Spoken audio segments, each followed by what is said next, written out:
नमस्कार दोस्तों, मैं राघवन सोलंकी तक्षशिला बुंदेलखंड में एक बार फिर आपका स्वागत करता हूं।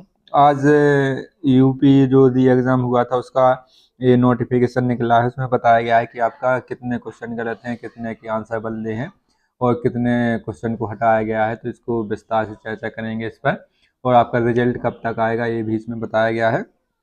तो जो भी अभ्यर्थी हमारे चैनल पर पहली बार जुड़ रहे हैं तो हमारे चैनल को सब्सक्राइब जरूर कर लीजिए, लाइक करिए और अपने मित्रों को शेयर कर दीजिए जो वनडे एग्जाम की तैयारी कर रहे हैं, ठीक है। और इसका बेल आइकन जरूर दबा लीजिए ताकि जो कि आपके कुछ भी नोटिफिकेशन आता है या क्लासें आती हैं तो आपके पास सबसे जल्दी पहुंच सके, ठीक है। आगे चलते हैं। इसमें कहा गया है उत्तर प्रदेश पुलिस में आरक्षी नागरिक पुलिस के पदों पर सीधी भर्ती 2023, ठीक है। 2023 से भर्ती आई थी। इसमें क्या कहा गया है, दिनांक 23, 24, 25 बार 30 और 31 अगस्त ये इनके एग्ज़ाम डेट हैं जब पेपर कराए गए थे। और 2024 को आयोजित लिखित परीक्षा की अंतिम उत्तर कुंजी का प्रकाशन कर दिया गया, ठीक है। आपकी आंसर की आई थी 6-7 दिन पहले, फिर इसकी संशोधित आंसर की, इसमें अंतिम आंसर की कह सकते हैं इसको, या संशोधित आंसर की इन्होंने जारी की है आयोग द्वारा। इसमें कहा गया है कि संख्या PRBP एवं 1/150 2023 लिखा गया, दिनांक अक्टूबर 30 2024 को ये जारी की गई थी। इसमें कहा गया है उत्तर प्रदेश पुलिस भर्ती एवं प्रोन्नति बोर्ड द्वारा आरक्षी नागरिक पुलिस के पदों पर सीधी भर्ती 2023 की दिनांक 23, 24, 25 अगस्त तथा 30 और 31 अगस्त 2024 को संपन्न लिखित परीक्षा के सभी 10 पालियों के प्रश्नों तथा उत्तर कुंजी बोर्ड की वेबसाइट, ये वाली वेबसाइट है upgv.com पर दिनांक 11/9/2024 को 24 से 19/9/2024 तक प्रकाशित करते हुए अभ्यर्थियों से साक्ष्यधारित आपत्तियां आमंत्रित की गई थी, ठीक है। ये जारी की गई थी आपकी 11 तारीख को और 19 तारीख तक लगभग आपकी 8 दिन ये खुली रही थी। और इसमें आपने जिस क्वेश्चन पे आपत्तियां थी या जिसके ऑप्शन गलत लग रहे थे आपको, तो उसमें आपत्ति लगाने के लिए ऑप्शन दिए गए थे। और इसमें दूसरे ऑप्शन में कहा गया है कि आप अभ्यर्थियों से प्राप्त आपत्तियों पर विशेषज्ञों द्वारा परीक्षा किए जाने के उपरांत समस्त 10 पालियों के कुल 70 प्रश्नों के संबंध में आपत्तियां उचित पाई गई, ठीक है। जैसे इसमें 1500 क्वेश्चन थे, ठीक है। आपकी 10 पालियां हुई थी और 150 क्वेश्चन, तो कितने आपके 1500 क्वेश्चन बनते जाते हैं। तो 1500 क्वेश्चन में से कुल 70 आपत्ति प्रश्न जो हैं जो गलत हुए थे, ठीक है। आपत्ति तो अभ्यर्थियों ने सब प्रश्नों पर डाली होगी जितनी पालियां हैं। जैसे आपकी 23 अगस्त की फर्स्ट पाली है तो इसमें भी 150 क्वेश्चन में 150 पर आपत्ति दी होगी, लेकिन 150 क्वेश्चन थोड़ी ना गलत होगी, कोई ऐसे ही डाल देता है, क्योंकि इसमें 34 लाख अभ्यर्थी हैं जो पेपर देने गए थे, 34 लाख, तो सब ने आपत्ति लगाई थी। और इसमें जो बिल्कुल सही आपत्ति थी वो 70 क्वेश्चन पर थी, ठीक है। 1500 क्वेश्चन में से 70 क्वेश्चन पे आपत्ति थी। किसी के ऑप्शन बदले 70 क्वेश्चन में से किसी क्वेश्चन को हटा दिया गया है और किसी को पूर्ण तरीके से इसके ऑप्शन बदल दिए गए। तो आगे देखते हैं इसमें क्या कहा गया है।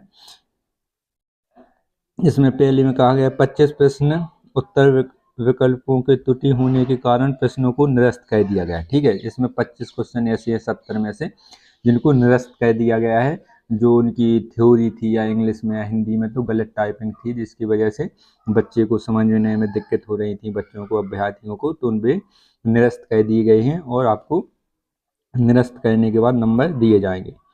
निरस्त किए जाने का निर्णय लिया गया तथा निरस्त प्रश्नों के लिए आवंटन अंकों का वितरण अभ्यर्थियों को माननीय उच्च न्यायालय इलाहाबाद में रिट याचिका संख्या 2669/2009, ठीक है। 2009 में एक मामला आया था, उसके हिसाब से आपको नंबर दिए जाएंगे। पवन कुमार अग्रहरि बनाम उत्तर प्रदेश लोक सेवा आयोग में स्वीकृति व्यवस्था के अनुसार किया जाएगा, ठीक है। जो 2009 से जो प्रक्रिया चली रही है, जो high court, Allahabad high court ने न्यायालय में कहा था, उसी के हिसाब से आपको नंबर दिए जाएंगे, ठीक है। आगे चलते हैं। दूसरे में क्या कहा गया है, 29 प्रश्नों के एक से अधिक विकल्प सही है, ठीक है। तो कोई कोई क्वेश्चन ऐसा रहता है कि इसके 2 विकल्प ही ये सही माने जाते हैं, जैसे रीजनिंग में ऐसा ज़्यादातर देखने को मिलता है। तो 29 प्रश्नों के 1 से अधिक विकल्प सही हैं। इन प्रश्नों में निर्णय लिया गया है कि यदि अभ्यर्थी द्वारा सही विकल्पों में से किसी एक विकल्प को भरा गया है तो उसे सही उत्तर के लिए निर्धारित अंक प्रदान किए जाएंगे। तो इसमें क्या कहा गया है, यदि अभ्यर्थी ने 4 क्वेश्चन में से 4 ऑप्शन में से अपना सही विकल्प भरा है तो उसमें सही माना जाएगा। ठीक है, इसमें दोनों विकल्पों को सही माना जाएगा। जिस अभ्यर्थी ने कौन सा भरा है उसके लिए उसके अंक दिए जाएंगे। और आगे चलते हैं। दूसरे नंबर तीसरे में कहा गया है कि 16 प्रश्नों के उत्तर विकल्पों में परिवर्तन किया गया है। जैसे आपको किसी ने ए लगाया, किसी ने बी, किसी ने सी, किसी ने डी, तो किसी ने सी लगाया, उसने अपनी उत्तर कुंजी में सही कर लिया, लेकिन क्या है, आयोग ने इसका ऑप्शन बदल दिया, बी कह दिया, तो इसका सी वाले का कम हो जाएगा और जिसने भी बी लगाया होगा उसका बढ़ जाएगा। तो इसके ऑप्शन परिवर्तित किए गए हैं।